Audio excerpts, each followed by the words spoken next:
Hello again, beautiful people. I am so elated, delighted to be with you again in this session and to be with my friend Nadia Isk or ISK or Iskandani. Did I Dani. pronounce it right? Yes, More or I go less. by short, Nadia Isk for short. Nadia. Now, thank you so much for coming and being with us. Let me introduce few short words just for those who still do not know you and going to discover you, just to know who are we speaking with today and who's going to share her grace, her light, and her wisdom upon us and with us. So Nadia, my beloved friend, we know each other for 2 years and had so many opportunities to speak in person and in groups together with each other, to witness each other in her growth. And that was one of the most beautiful experiences for me during the last 2 years, to fall in love or rise in love with you again and again and again, more and more and more. You are, I can present it now as a transformational and magnetism coach. You are an expert in gene keys and human design and here for the leaders of the new era. Is there anything that you would add to the description of who you are, or Hmm. can we even minimize you to words? If you can minimize you can minimize me. So I think that's a hard task. It is impossible. So it was, as I said, it was a delight to witness your growth. And I would love you to share with us what moved you in your own personal journey. What put you on the path of self development and like you moved into full devotion and depth in it? When you start a journey, I think it takes you to places that you didn't even know existed. Because when I started my journey, it was because I wanted to better my marriage, I wanted to better my relationships, and I had just discovered The Secret, and I was very intrigued by that. And this was about 8 years ago, and I was young, and I was in pain deep down, and I felt always there was fire inside of me, or like an alter identity. But when I looked in the mirror, I didn't see her, but I did feel her. And I wanted to bridge that gap. I wanted this, it's not an alter identity, really, it's just my higher self. So back then I saw it as an alter identity, but it's not. It's just my better half. And I wanted to bridge the gap and really meet her, so that when I present myself, it's through her, not through the little girl energy. Some people, they think that if we grow in height, that we are growing also on the inside, but that's not true. That's why you can meet someone who's 20 and very wise, and maybe someone who's 60 and they are still not so wise, not because you have to do the inner work. You can't bypass it. And so there is a lot of adults in the world that are just acting and speaking from their 7-year-old, their 8-year-old self. And I didn't know that at the time, but that's what was happening. Yeah. So then you get to grow up all over again. Consciously and intentionally. Yes, consciously and intentionally, not because of time making you grow taller. Yeah. So indeed, this shift from the circumstances and the timeline into a certain eternal presence that you felt inside of you. From what I know and from what I'm familiar with you, one of the biggest vehicles that you have used was human design and gene keys. And I'm assuming that it was in this order, right? You first tapped into human design and then to gene keys. What was there so fascinating and how did it help you? What touched you there? Yeah, so throughout my journey, I was always connecting with programs and coaches and things that had an overarching theme, which was to become your best self, to do the inner work, all these things, but I wanted more, I wanted deeper, and I wanted something that could help me, because you can say all day long, I am worthy, I am successful, I am these things, but if you don't understand yourself on a very personal level, then you can continue to coach with different coaches or read different books, and maybe some of the things will apply, but not everything. And what I do now with my clients is very personal. It's very tailor-made, because no two people are alike. When I discovered human design, the first thing that dawned on me and gave me a sense of liberation was to learn that I was a manifesting generator. And this energy type, this aura type, is someone who is multi-passionate, tends to do more than one thing at a time, multitasking. They can be misdiagnosed for ADHD. I always felt like a failure because I was picking up one interest and dropping and losing interest in this. I was an interpreter. I studied to be elementary teacher. I wanted to bedazzle the baby shoes with the crystal. I wanted to have an online accessory store, and I just would lose interest and spend a lot of money, and it made me feel like such a failure. And the first time I heard that you're multi-passionate, you can multitask, it's natural and energetically aligned for me to pivot from one interest to the other. That gave me so much liberation. So Yeah. much liberation.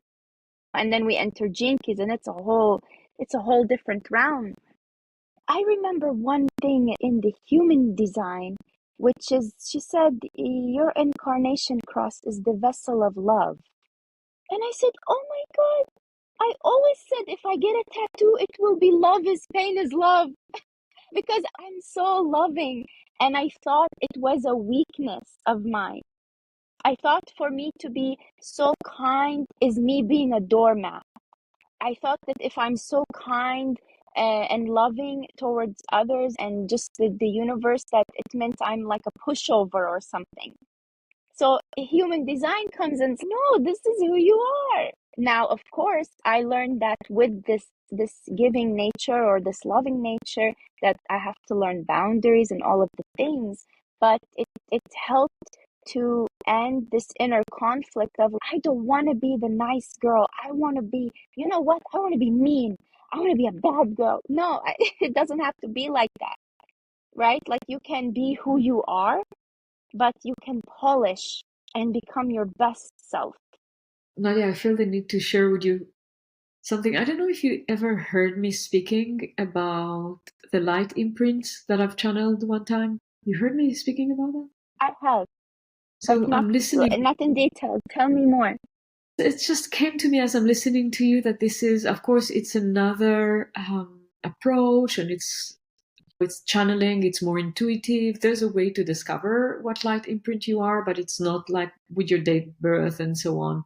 Mhm. But one of the most important thing in when you discover what is your light imprint is that you understand that you were designed, this is your energetic constitution, exactly for who you are and what you are. This is how you are designed.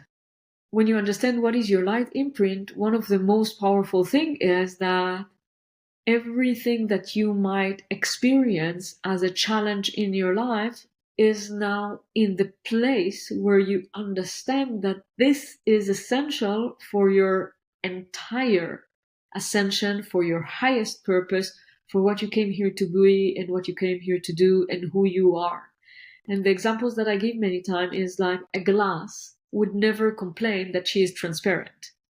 And an elephant will not complain about his bigness. But as humans, sometimes we can complain, oh, I'm so sensitive, oh, it's hard for me to express, and so on, because we have an idea, and this is part of the things in self-development, is that we have an idea that because we are human, we should all be equal. And this idea is really a matrix idea. It's not the divine idea. the divine idea, if we can say something like that, is that each and every one of us is unique and in his or her specific blueprint. And there's nothing to complain that you are not expressive or that you are transparent or something like that. It's just, this is part of the composition of your power. And when you embrace it, it's like this, you are completely open and on purpose. And when you spoke about it now, it felt such a resonance with this. We are imprinted with light, literally. First of all, the moment that we're born, we are imprinted with the stream of consciousness that is coming from the stars, and 70% of that is from the biggest star, which is the sun, and the sun is light. And our journey in this life becomes to reconnect with that inner light, to reignite that inner light. And then we are omitting this light through our DNA. And that's why you will see some people, or when a woman is pregnant, you say, oh, you are glowing, because she is literally carrying this baby, and this baby is pure light, pure spirit. And when people reconnect to this inner light, they also begin to glow, and they begin to emit a frequency that aligns them with this energetic blueprint, or some will say their highest timeline in self-development. Because I have also been on a quest to make all of these terms in the self-development industry practical, to understand them. What does it mean to be on your highest timeline? What does it mean to be on a lower timeline? It What does means it mean to that be on your highest timeline? it means are when you come into this world and you are imprinted with this light. Because we're coming into a world of duality, what is the dualistic side of light? Dark, shadow. If we wanted to remain light, we would not incarnate on this planet. So then we must face the dark. When we face the dark, that is where again we emerge with the light. What do I mean by this? If we remain in the shadow state of who we are, we remain in our lower timeline, and then the universe will continue to send us things to try to awaken us. And we see them as misfortunes. We see them as bad luck. But if we change our perspective, then we would see that it is in these misfortunes that this shadow's self is trying to speak to us, trying to tell us to wake up. And when we wake up to the light, we begin to reorganize our energetic field, and we will begin to live our highest timeline. What is in our highest timeline? It is the people that we are supposed to associate with, the opportunities that were meant for us. It is the places that we're meant to see, the amount of money we are meant to make. That's what your highest timeline is. And you will know if you are not living in your highest timeline very simply. If you are not happy, if you are not on a state of satisfaction, if you are not in a state of peace, everyone also has a state associated with them. So peace, satisfaction, success. Yeah, one of the things that comes again here as I'm listening to you, for years of working with clients as a healer, like literally giving healing services, there is a phenomena that I keep on seeing, and I feel that in this conversation it's really good to highlight it. That sometimes something challenging is coming, including a disease. And what is happening is that once it comes to our awareness, like recognition, better I would say, once you recognize, oh, a negative thought or like a process or a disease or something like that, the collective consciousness trained itself to relate to things like that, a certain imbalance, as the problem. And by that attitude, it become a problem. While actually the truth is that the reason that it came to your awareness is because you have accomplished a certain level of light and a certain level of awareness that you can see it now. And as you can see it, you can escort it out into its ascension to transform into light. that chose you to transform it into light because you graduated. And the collective, like most of the people, what they do when a negative thought is coming, when a disease is coming, they take it seriously and they start attaching themselves into it. Instead of understanding you are in a dark room, you've done several things, the light went on. Now that the light went on, what you can see is the shadows. And they are now living. Like you're cleaning your house. When you clean your house, you take the garbage out. Does it stink? It stink. Would you now, because it stink, you're gonna open the garbage and start seeing what there is? No, you just take the garbage out. This is the work. And I would add that the work will continue until the day that you die, because we are here to evolve. We are here to evolve. Instead of when a shadow arises or something, it's every time you ascend, you transcend, like you are growing, you are evolving, you're going to have something else arise that's just asking you to ascend again and again. Exactly. It asking you to ascend, this is one way that we can see it in my vision, as we are the consciousness itself of all, we are the creator itself. It is asking to ascend through us. Of course, the individual I, who is part of the story, the person who's part of the story, this is the one that will ascend practically, like that is part. But actually, that disease, that negative thought, that discomfort, that confusion, that whatever you will name is begging you to ascend through you. It is magnetized to you because you have been chosen. Everything in your constitution, in your wisdom, in your light, everything, you can transform it into light. You can create a garden out of this compost. Yes. If you choose. Yes. Tell me, I want to dive deeper, because I know that when you speak about gene keys, many times, and also when you speak about the human design, you speak about the incarnation cross, and when you speak about gene keys, you speak about purpose.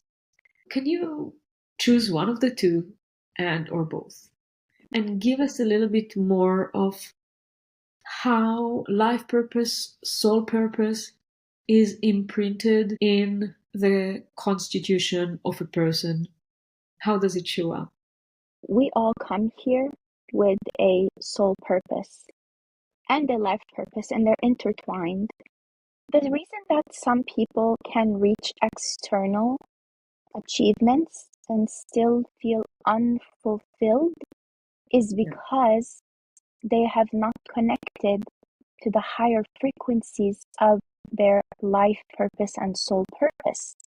And in human design, it will give you your incarnation cross, which consists of 4 prominent gates. They are called gates, but let's say 4 ingredients that make up your incarnation cross.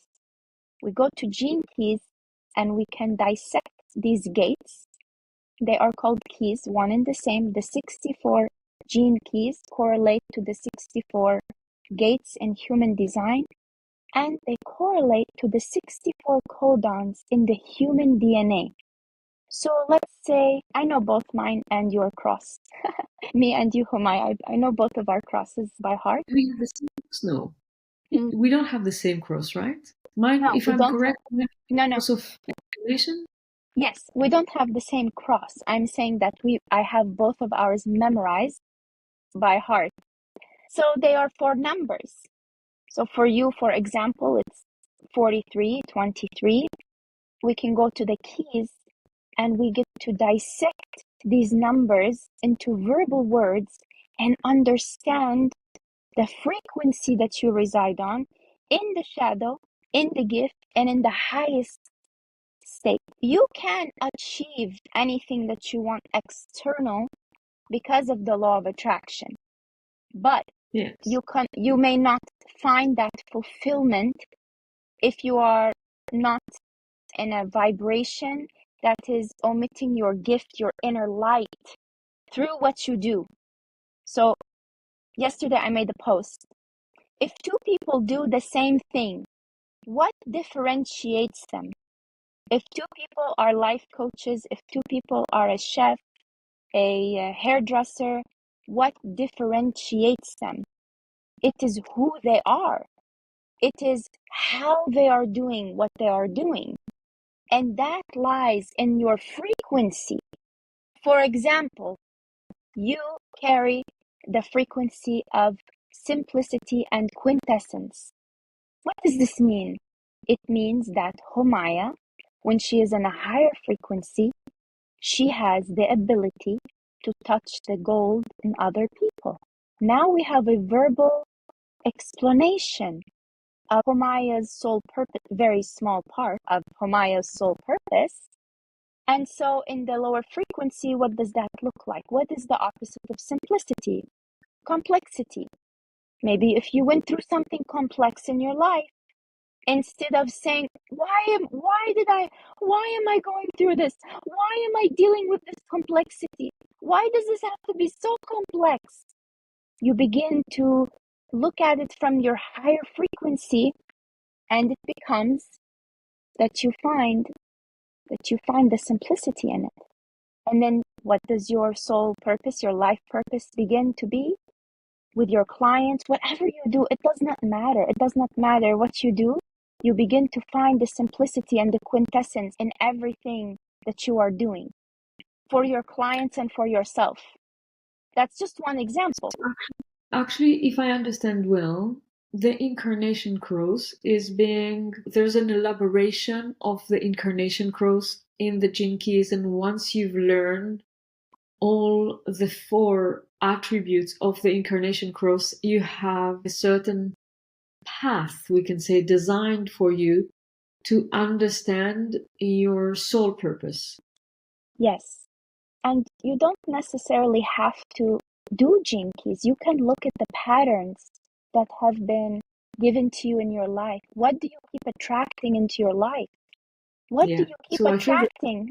And from there, you can extract the story. You can extract your story if you look at your story from an objective perspective, instead of being so emotionally attached to the story. Yes. Because one of the things, again, it comes strong as we are in this conversation. There is a type of an energetic surgery that I know to perform.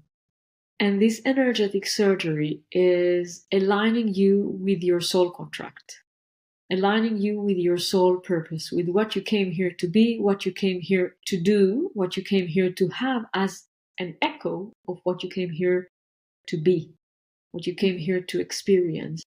And one of the things that I teach when I teach other people how to do that, or when I work with clients about that, is how do you recognize the thing in your life that comes again and again. And then from there, we start to create an energetic alignment, an aura alignment. And one of the beautiful things that I know about that is that most of the people are shifting quite intensely their life in 3 months. But people can go to the other side of the world, can finally meet their partner of their life or the teacher of their life. Something like so profound is happening.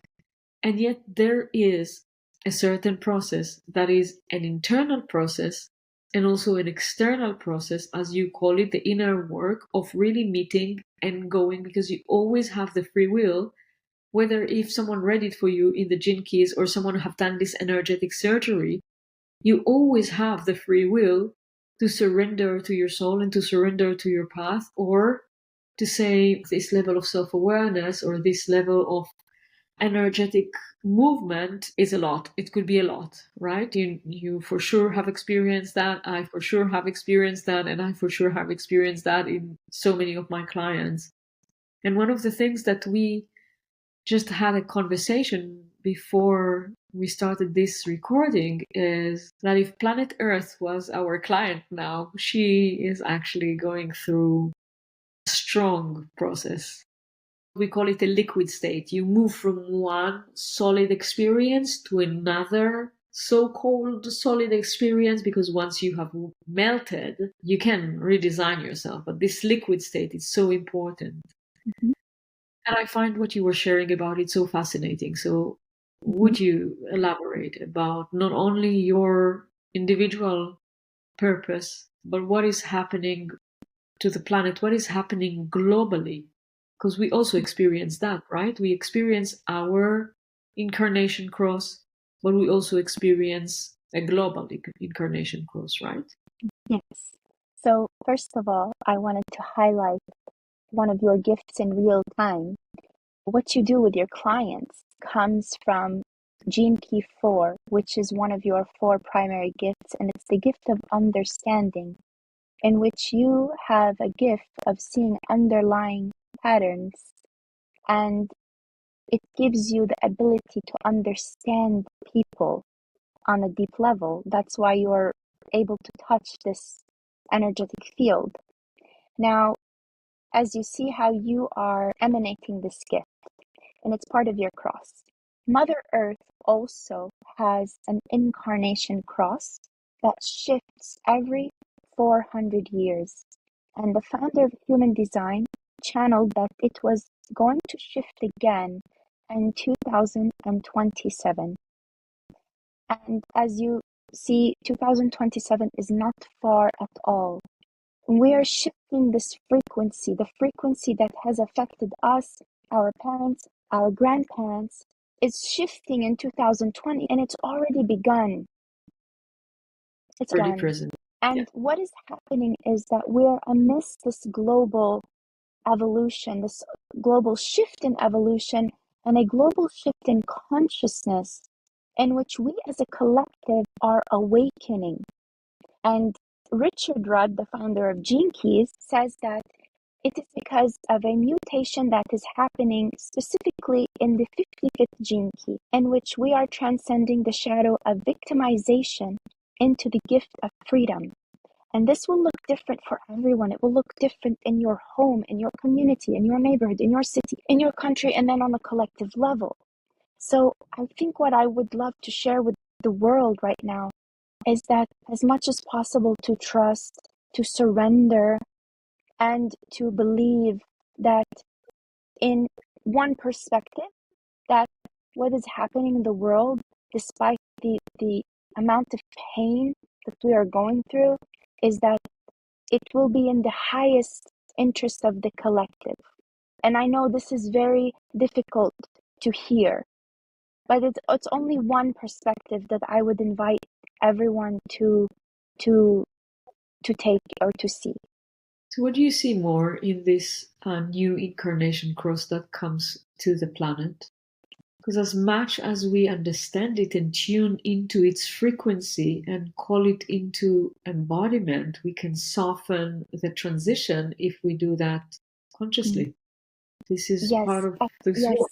So here's the beautiful thing is that what's beautiful is that everything is part of a bigger picture. We are moving away from a state of being in which we were very focused on the tribe, on the family. We were very focused on you work this amount of hours, you will make this amount of money, you give me an apple, I will give you a banana. It's the exchanging. We were very focused on work, physical work. Maybe we should also mention that is in the 400 last year. Yes. So this is Right? what We're we not were. talking about last year or like 2-3 years ago. For 400 years until now, that was the attitude, right? Yeah. Yes, this was Good. the attitude. That's why we formed infrastructures.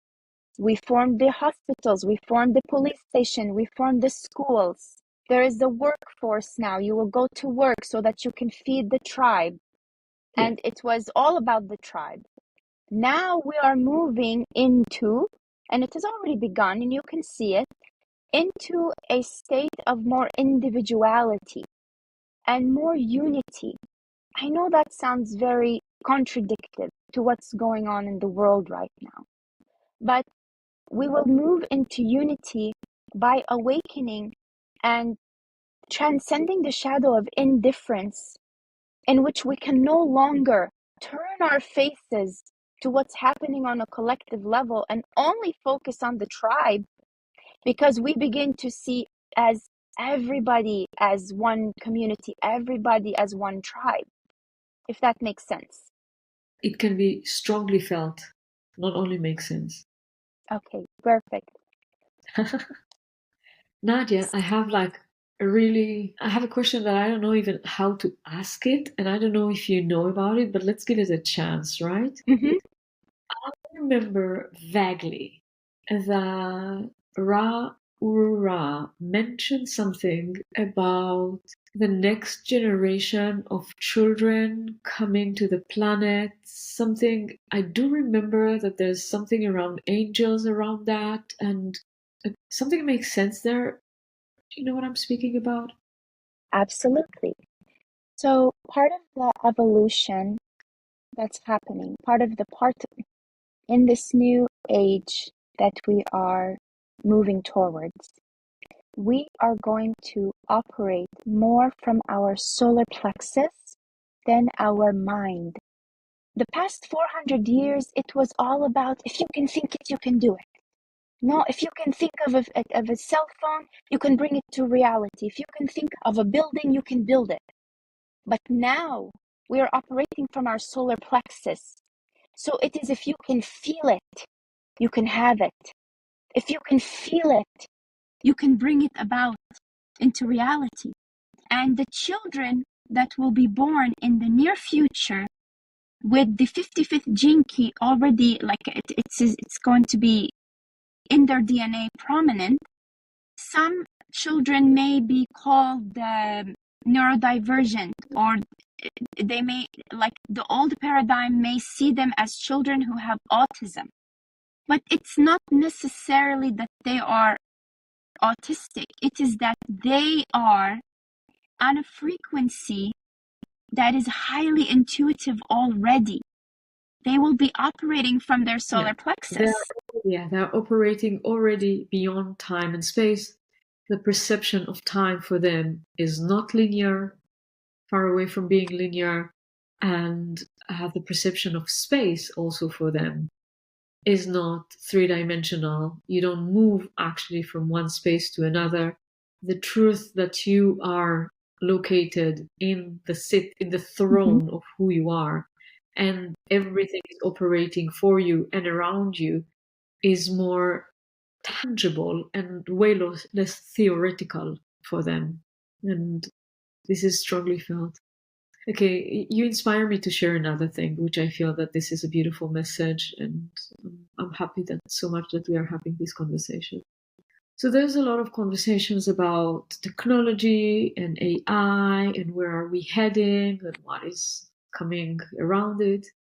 And one of the things that I hear so much when I hear people speak about it is that their attitude is defensive and rooted in victim consciousness. So there is this attitude that technology gonna take over, AI gonna take over. And there is not so much conversation of if we have created a current civilization where technology is part of life in such a high presence. It's not that they are taking our work, our jobs are going to be taken. We were working 9 to 5, we were working for an income, we were working for the family and so on. And now we cannot do that because we've created actually technology going to do that, and we're going to become unemployed and technology going to take over. It is more that happen for us to bring our next level inside of us, our next level of mastery, of genius, of creativity. Most of the people look at technology and at the future and they are already giving up. They don't check within them, back within them. Okay, so what is now when I've completed and liberated myself from direct transaction, I give, you take, or linear time, or very condensed, we can say, 3D experience. Now that I've liberated myself on the physical plane from it, how can I take all those energetic resources that I invested, my time, my wisdom, my energy, my emotions, everything, and redirect it into a place that I keep on having my liberation, and I keep on being on this planet as the creator that I am. And when you're speaking about these transactions, this movement into the 55 gate, this is what I hear. Yes. So, first of all, I want everyone to know human and create your spirit inside of you. There is no human that can do that. I love it. They can create technology. And Create technology, but they cannot create the spirit inside of technology. That is why it is very important for us as a collective to understand ourselves and to meet our inner spirit. That way, no matter what we do, whether you are a coach, whether you are a doctor, whether you are a hair designer, that you understand the spirit that is moving through you as you do your occupation. That is what will make you irreplaceable. I don't care if that AI can flip backwards while they are making this woman's hair.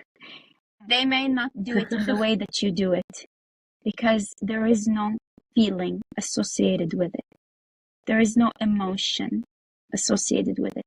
And if anything, we should be thankful that these technologies is taking some of the work off of our physical back, because we have not been living. We have been working with our physical bodies, which is associated with the 40th gene key, in which we are exhausted. And in the past 400 years, we have been in a state of exhaustion, which is really, it's not even so much the physical body. It is that we have been working from our masculine energy more than our feminine energy. And we are transitioning into a time where we are leaning more into feminine energy.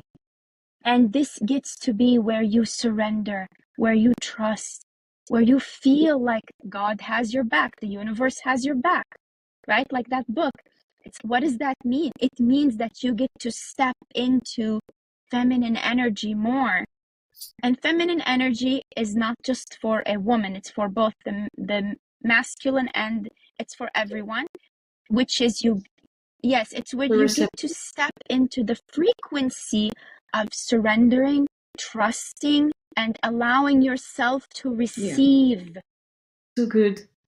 Nadia, I'm so grateful. I don't want anyone to fear this technology coming in. I want everyone to see it as good. You do what is making me tired and let me go live, because my spirit is wanting to experience life.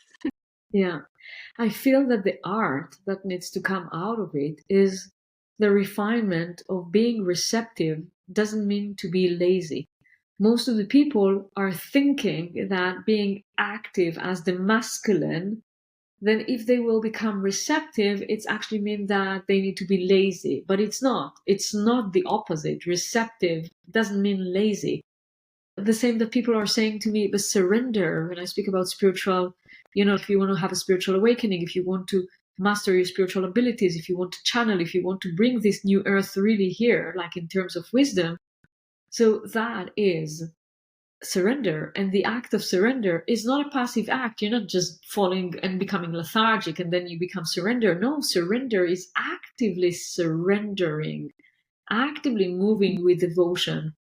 So I feel that this is opening a whole additional conversation, which we will find the time and space to go deep in it. I feel that this is so important as we're speaking about self-awareness and evolution, conscious evolution. I feel yes, that it's the act of balance. It's the act Nadia, of balance. Yes. Yeah. My love, we need to come to completion of this. It is such a pleasure to have this conversation with you. I feel like it is one soul that is conversing. Yeah. One soul. We are one soul conversing. This is how it feels for me. Like the teaching, the wisdom, the insights, the everything is so harmonious. And although you are bringing the aspects that might be tangible through the gene keys and human design, you keep on highlighting the intuitive and natural embodiment, effortless embodiment that exists. And I love that this is how you do, and I love that this is how you lead, and I love the fact that you lead. Thank you so much for having me. Thank you for being you and for seeing me. That's one of your gifts. Impossible not to. It's impossible not to. Oh my God, I love you so much. I'm so grateful for those who were listening. Wow, that conversation for me was so rich and so divine. And if you want to go deeper and dive deeper together with Nadia, either about your human design or about your gene keys or your incarnation cross or any magnetism and manifestation work, then all the links will be in the show notes and you can connect with her with joy and ease. And I'm sure it's going to be an exquisite experience. Thank you so much, Homaya. My honor, my pleasure, my joy.